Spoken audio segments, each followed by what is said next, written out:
우리에게 주시는 하나님의 말씀은 요한복음입니다. 20장 1절에서 10절까지의 말씀을 함께 보겠습니다.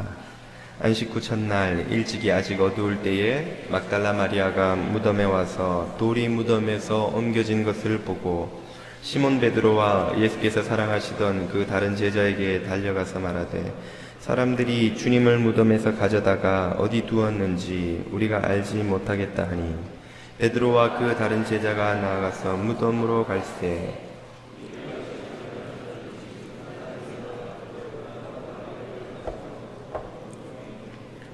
구부려 세마포 놓인 것을 보았으나 들어가지 아니하였더니 시몬 베드로는 따라와서 무덤에 들어가 보니 세마포가 놓였고 또 머리를 쌌던 수건은 세마포와 함께 놓이지 않고 딴 곳에 쌌던 대로 놓여 있더라. 그때서야 무덤에 먼저 갔던 그 다른 제자도 들어가 보고 믿더라.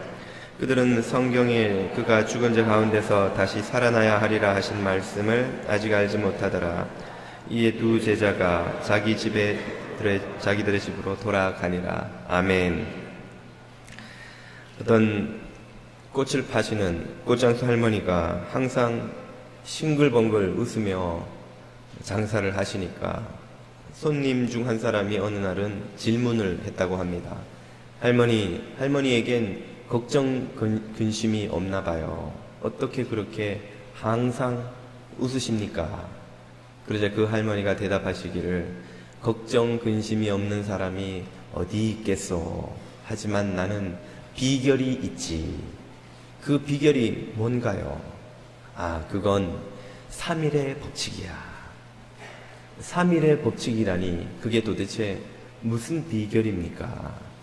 어떤 걱정이든 근심이든 찾아오면 그것을 하나님 앞에 가서 기도로 내려놓고 3일만 조용히 기다린다네. 그러면 걱정이고 근심이고 다 사라지는 법이야. 아니 그러면 왜 하필 3일입니까?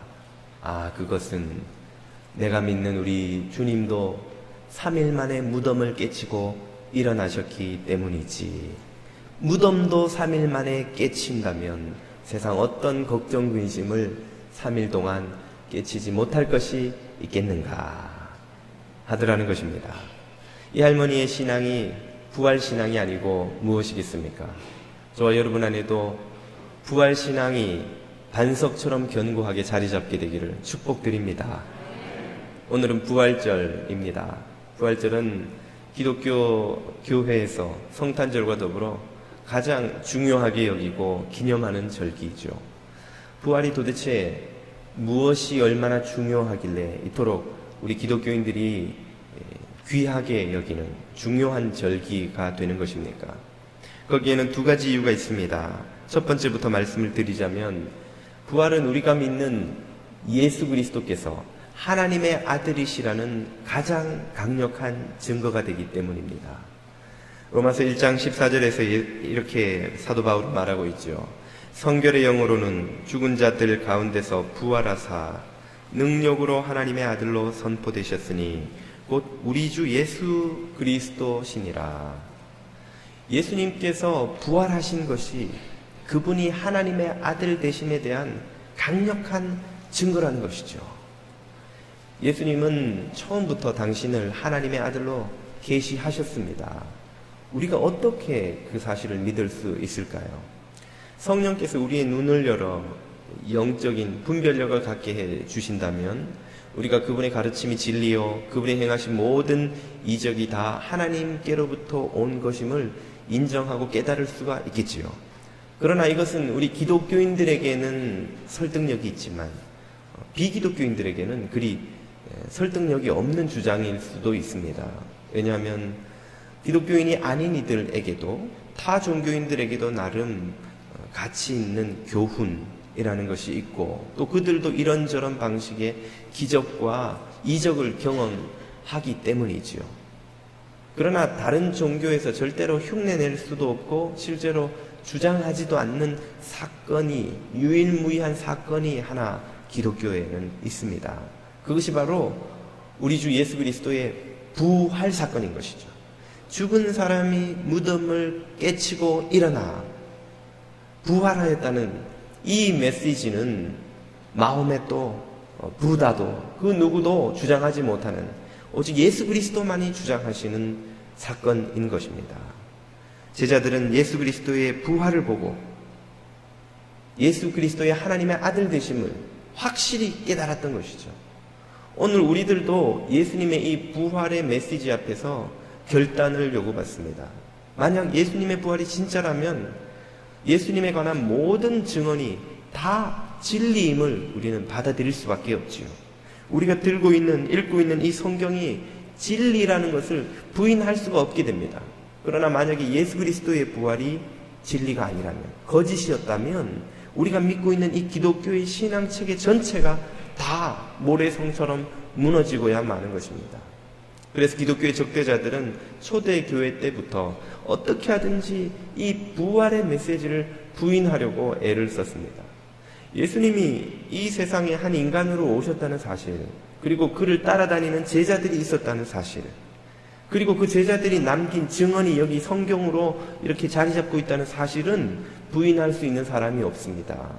일반 역사에도 예수님과 제자들의 모습은 등장하고 또 그들이 남긴 이 증언이 이렇게 우리에게 문서로 전해오고 있기 때문에 이것을 부인할 수는 없는 거예요. 다만 여기에 있는 이 증언이 진짜가 아니라고 주장함으로써 이것을 부인하는 것입니다. 그 중에서도 가장 많이 공격을 받는 것이 바로 예수 그리스도의 부활 사건이에요. 제자들이 증언한 것까지는 인정하겠으나 그 증언이 진짜가 아니라는 것입니다. 예수님이 부활하신 적이 없다는 것이죠.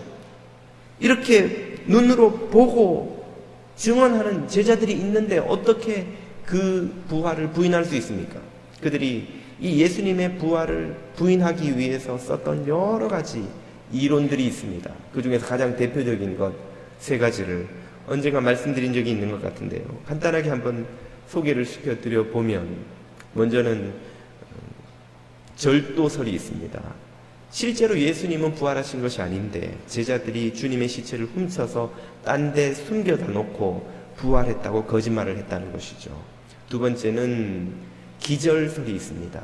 예수님은 실제로 십자가 위에서 죽으신 것이 아니라 잠시 기절하신 것인데 3일 만에 깨어나셔서 기절해서 일어나서 나와서 그것을 부활이라고 주장하셨다는 것이죠. 그리고 세 번째는 환상설이 있습니다. 제자들이 주님을 너무나 그리워한 나머지 그들의 눈에 환상이 보였다는 것이죠. 환상으로 주님이 나타난 것을 보고 제자들은 주님이 부활하신 것이다 라고 믿기 시작했다는 것입니다. 이것이 여러 가지 부활을 부인하는 설 중에서 가장 많이 회자된, 널리 퍼진 설들 세 가지입니다.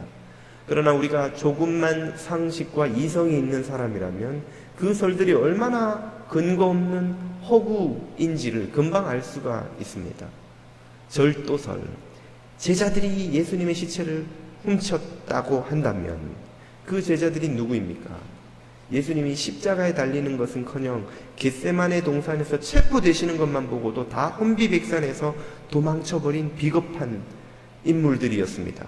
그런데 그들이 갑자기 무슨 용기가 생겨서 이미 죽어서 시체가 되어버린 자신들의 스승의 그 죽음을 훔쳐내기 위해서 목숨을 걸고 그 무덤을 지키는 로마 군병들의 이 경계를 뚫고 들어가 그 시체를 훔쳐왔단 말입니까? 도대체 그들이 무엇을 얻으려고, 그렇게 함으로써 그들이 얻을 수 있는 것이 무엇이 있기에 거기에 목숨을 걸었냐는 것이죠. 두 번째로 기절설이 맞다면 예수님은 이미 십자가를 지시기 전에 혹독한 고문으로 만신창이가 된 몸으로 제 몸 하나도 가누기 힘드신 상황이었습니다.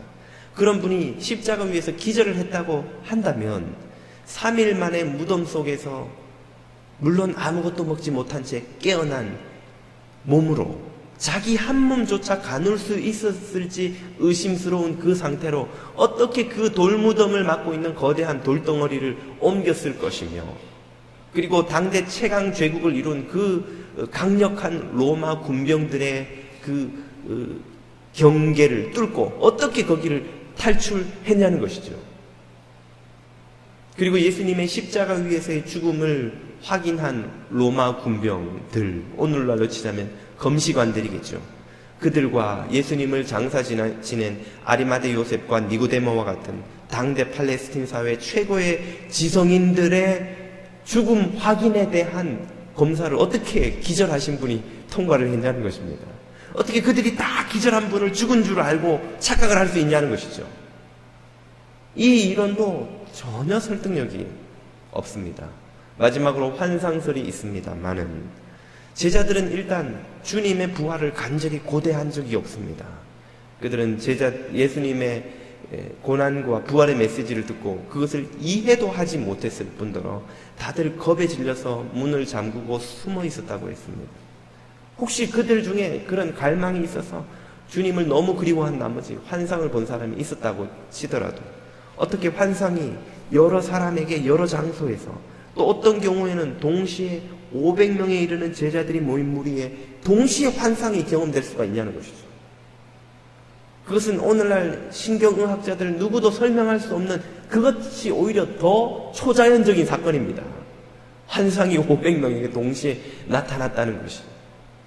그들이 집단으로 마리화나를 피고 무슨 환각 상태에 빠져 있는 것이 아니라면, 물론 그렇게 한다고 해도 동시에 똑같은 환상을 볼 수는 없지만, 이런 반론만으로도 예수님의 부활의 증언이 진실되지 않다라고 주장하는 모든 가설들이 다 무너지기에 충분합니다만, 그 무엇보다도 예수님의 부활을 강력히 증거하는 증거는 바로 제자들의 태도입니다. 제자들은 모두 자신들이 보고 만나고 경험한 예수 그리스도의 부활을 증언하기 위하여 무엇을 대가로 치렀습니까? 모두 순교를 대가로 치렀습니다. 모두 목숨을 내어놓고 예수님의 부활을 증언했다는 것입니다. 그들이 무엇을 얻기 위해서? 그렇게 함으로써 그들이 얻는 것이 무엇입니까? 만약 부활이 진실이 아니라면 그 거짓을 사람들에게 믿게 하게 만들기 위해서 그들이 도대체 무엇 이득을 얻을 것이 있기 때문에 그렇게 했단 말입니까? 17세기의 천재 수학자였던 파스칼은 그의 수필집 팡세에서 이렇게 쓰고 있습니다. 만일 예수님의 제자들 중 단 한 사람만이라도 순교 앞에서 부활에 대한 거짓말을 고백했더라면 예수님의 부활은 사기로 드러나고 말았을 것이다. 그러나 그들 중 단 한 사람도 예외 없이 순교하면서까지 그들은 부활의 확실성을 선포했다. 이것이야말로 부활의 진실성의 가장 큰 증거이다. 라고 말입니다. 21세기 초의 무신론자였던 영국의 저널리스트 프랭크 모리슨이라는 이가 있습니다. 그가 예수님의 부활에 대한 이야기를 늘 들으며 이것처럼 말도 안 되는 주장이 어디 있단 말인가? 어떻게 사람이 죽었다가 살아났다고 주장을 할 수 있단 말인가? 그는 성경을 연구하여 이 제자들의 증언이 거짓말이라는 사실을, 헛소리라는 사실을 밝혀내기로 작정하고 저널리스트의 눈으로 복음서를 연구하기 시작했습니다. 그러나 그는 성경을 연구하면 할수록 그 제자들의 증언이 도저히 부인할 수 없는 그 어떤 이론보다 확실한 하나의 이론만을 지지하고 있다는 것을 깨닫게 되었습니다. 그것은 정말로 그들이 부활하신 주님을 만났다는 것이죠. 그래서 그는 기독교인으로 개종하고 회심하고 누가 돌을 옮겼는가라는 책을 썼습니다. 그 책은 초대교회 때부터 지금까지 그리스도의 부활을 부인하려 했던 수많은 시도들을 소개하며 그 주장들이 왜 근거가 없는 것인지를 설명하고 오히려 제자들의 증언이 얼마나 확실한 토대 위에 팩트라는 사실이라는 토대 위에 서 있는지를 증명하는 책이 되었습니다. 오늘날까지 많은 사랑을 받고 있는 책이죠. 워터게이트 사건으로 감옥에 가서 그곳에서 회심한 저자 찰스 콜슨을 소개해드린 적이 있습니다. 닉슨 대통령의 참모였던 그는 워터게이트 사건이 터진 후에 FBI 조사를 받게 된 참모진들의 반응과 선택에 대해서 그의 책에서 쓰고 있습니다. 미국 최고의 두뇌를 가진 엘리트들이 또 최고의 충성심을 인정받은 그 닉슨의 보좌관들이 모여서 그들의 보스를 어떻게 FBI로부터 지켜낼지에 대해 치밀한 계획을 세웠다는 것이죠. 모두가 입을 맞추고 어떻게 닉슨의 잘못을 가리고 이 위기를 넘어가는가 하는 계획을 세우고 한 사람씩 FBI 앞에 불려갔을 때에 그들은 FBI가 제시하는 형량 협상에 모두 다 넘어가 버리고 말았습니다. 그토록 굳게 약속하고 계획을 세우고 비밀을 지키기로 했건만 그들 모두 감옥에서의 몇 년을 줄여주겠노라는 딜에 그만 다 자신들의 보스를 팔아버리고 말았던 것이죠. 그래서 닉슨은 대통령직에서 물러나야 했고 그들은 모두 감옥에 갈 수밖에 없었습니다. 이 사건이 보여주는 바에 무슨 의미가 있는지 그가 이렇게 설명하죠. 2000년 전에 물고기를 잡다가 농사를 짓다가 이런저런 허드렛 일을 하다가 예수님에게 불려온 그 12제자가 만약 그들이 한 것이 예수님의 부활에 대한 공모와 거짓과 혹은 착각과 환상이었다면 도대체 그들이 무엇을 얻으려고 그 거짓말을 끝까지 지키려고 목숨을 내어놓느냐는 것입니다. 감옥에서의 몇 년조차도 사람을 이토록 변심시키게 만드는데 그들이 무엇을 얻으려고 목숨을 버려가면서까지 그들이 예수 그리스도의 부활을 보았고 그 부활에 대한 확신이 있지 않았다면 자신들도 죽어도 부활한다는 믿음이 없었다면 그들이 왜 목숨을 내어놓아가면서 사자굴에 던져지며 십자가에 거꾸로 못 박히고 불타 죽어가면서까지 그리스도의 부활을 증언했던 것일까요? 설득력 있는 유일한 주장은 그들이 정말 부활하신 주님을 만났다는 것입니다. 그들의 증언이 단 한 사람도 지어낸 것이 없이 확실한 진실이었다는 것이죠. 우리가 믿는 이 부활신앙은 자기 체면이나 자기 확신, 신념이 아니라 팩트, 사실에 근거한 신앙인 것을 깨달으실 수 있기를 바랍니다. 2000년이 지나기까지 이 제자들의 증언은 우리에게 예수 그리스도의 부활이 참이며 그분이 부활하심으로 하나님의 아들로 인정받은 것을 증언하고 있습니다. 부활하신 하나님의 아들 되신 예수 그리스도를 믿는 이 부활신앙으로 여러분의 믿음이 굳게 서기를 축복드립니다. 부활이 우리에게 이토록 중요한 데는 또 하나의 이유가 있습니다.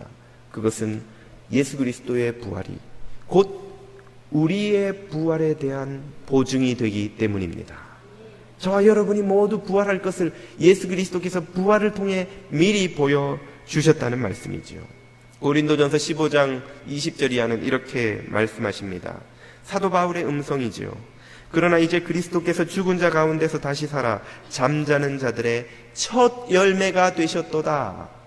첫 열매라는 표현은 두 번째, 세 번째, 네 번째 열매가 있다는 것을 전제로 하죠. 그 두 번째, 세 번째, 네 번째 열매가 누가 될 것입니까?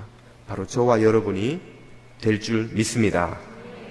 아마 두 번째, 세 번째, 네 번째는 베드로, 요한, 야고보일 가능성이 크고 그러나 우리는 17,322번째 이 정도는 될지는 모르겠으나 분명한 것은 그 리스트에 저와 여러분의 이름이 있을 것이라는 사실입니다.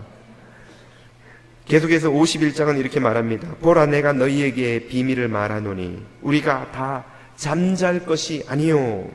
성경은 그리스도인의 죽음을 수면이라고 묘사합니다. 스데반이 돌에 맞아 잠드니라. 예수님이 나사로를 깨우러 가실 때에 제자들에게 말씀하시기를 가자 우리 형제 나사로가 잠자고 있노라. 잠들어 있노라.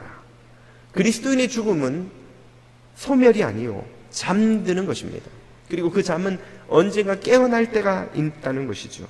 우리가 다 잠잘 것이 아니요 언제 우리 주님 재림하실 마지막 순간 그 나팔 소리에 순식간에 홀연히 다 변화하리니 나팔 소리가 나매 죽은 자들이 썩지 아니할 것으로 다시 살고 우리도 다 부활하신 주님처럼 영광의 몸으로 빛처럼 아름다운 몸으로 변화하리라. 아멘. 저는 우리 성도들의 미래가 바로 그리스도의 영광을 본받는 부활이 될 줄로 믿습니다. 주님 다시 오실 때에 우리를 영원히 죄와 죽음에서 구원해 주신 그 주님의 영광에 우리가 참여하여 그분의 부활의 모습을 본받은 부활의 몸을 입게 될 것을 믿습니다. 이 땅에서 살아가는 우리가 입고 있는 이 육신이 얼마나 연약하고 불완전하고 죄로 인해 많이 훼손이 되어 있는지요. 우리 오늘 세례를 받은 형제 자매들은 아마 이 말을 실감을 못 하시겠습니다만은 몸에 힘이 넘치는 때니까 이 때가 얼마나 순식간에 지나가는지, 누구도 예외 없이 질병과 노화와 죽음의 때를 맞이하게 되는지, 또 얼마나 많은 사람들이 안타깝게 출생 때부터 이런저런 장애와 아픔과 몸의 연약함을 안고 태어나는지.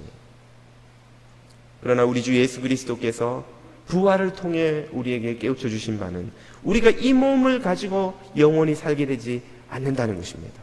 썩게 될 이 몸을 벗어놓고 잠자듯 주님 품에 거하다가 마침내 우리 구주 예수 그리스도의 재림의 날에 영광스러운 부활의 몸을 입고 다시 살아나 새하늘과 새 땅에서 영원히 살게 될 것을 믿습니다.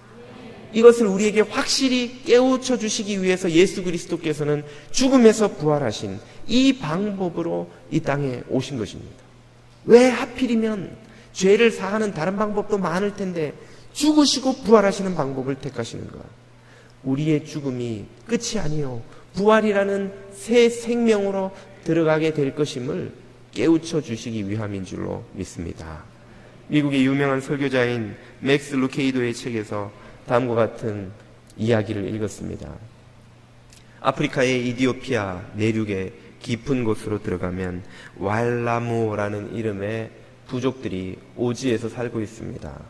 2차 세계대전 전에 몇몇 선교사들이 그 지역에 들어가 복음을 전했습니다. 사탄을 숭배하던 그 부족 사람들 중에 일부가 복음을 받아들여서 개종을 하고 기독교인이 되었는데, 그 중에는 타이진이란 이름의 젊은 노예가 있었습니다. 그는 자신의 주인에게 진 빚 12불, 요즘에 12불이야 그냥 푼돈이라 생각하실지 모르겠습니다만 70여 년 전에 아프리카 오지에 있는 원시 부족에게 이 12불이라는 액수의 돈은 상당히 큰 돈이었습니다.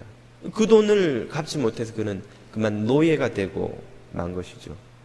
자신의 노예가 기독교인이 되었다는 사실, 다른 신을 믿는다는 것을 알게 된 주인이 매우 불쾌하여 그 타이진을 학대하고 괴롭혔습니다. 그를 매질하고 먹을 것을 주지 않고 심한 일을 시켜서 교회에 가지 못하게 막았지만, 타이진은 그 고초를 겪으면서도 끝까지 믿음을 지켰습니다. 그의 신실함과 또 그가 처한 안타까운 상황을 이 선교사들이 알고 마음이 안타까운 나머지 선교사들이 모여서 그를 도울 방법을 찾았습니다. 그래서 12불의 돈을 모금을 하여서 마침내 그의 주인에게 그 돈을 주고 그를 사서 자유롭게 했던 것입니다. 이 돈이 노예에게는 적지 않은 돈이기도 했지만 무엇보다 그 부족 사람들은 노예의 신분은 어떤 경제활동도 할 수가 없기 때문에 달 1센트도 벌 수가 없어서 스스로의 힘으로는 자유를 얻을 수가 없었던 것이죠. 이 선교사들의 도움으로 마침내 자유를 얻은 타이진은 선교사들에게 복음을 들어서 영생을 얻었을 뿐 아니라 이제 육신의 자유까지 얻었으니 얼마나 감동하며 고마워하며 그들을 도우며 열심히 섬겼겠습니까? 그러고 있던 와중에 이디오피아 정부가 모든 해외 선교사들의 추방령을 발표했습니다. 어쩔 수 없이 그 지역에 들어와 있던 선교사들도 모두 부족을 떠날 수밖에 없게 되었는데, 그 중에서 레이몬 데이빗이라는 선교사가 이 타이진을 특별히 아껴서 돌보고 돕고 하다가 마침내 떠나게 되어 그에게 당부를 합니다. 믿음을 떠나지 말고 이 교회 공동체를 끝까지 지켜다오. 이 선교사들이 떠난 후에 타이진은 열심히 전도하고 봉사하며 그 교회 공동체를 지켰습니다. 그리고 자신이 전도하는 사람들마다 그 선교사들이 와서 내게 복음을 전해주고 그뿐 아니라 나를 자유케 해주었노라고 그들을 자랑했던 것이죠. 그러다가 24년 만에 이디오피아 정부의 선교사 추방령이 해제되어 이제 선교사들이 돌아올 수 있게 되었습니다.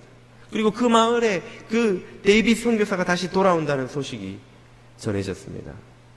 타이지는 매일 아침 선교센터로 달려가서 해가 질 때까지 이제나 저제나 데이빗 선교사가 오려나 하고 기다렸던 것입니다. 그러다가 며칠 만에 데이빗 선교사와 동료들을 태운 차가 마을에 들어온다는 소식을 듣고 그는 달려나가서 아직 멈추지도 않고 달리는 차의 차창 밖으로 내민 데이빗 선교사의 손을 붙들고 그의 손에 끝없이 입 맞추며 차를 따라 달려가며 소리를 쳤습니다. 보세요. 내가 말한 그 선교사님이 왔습니다.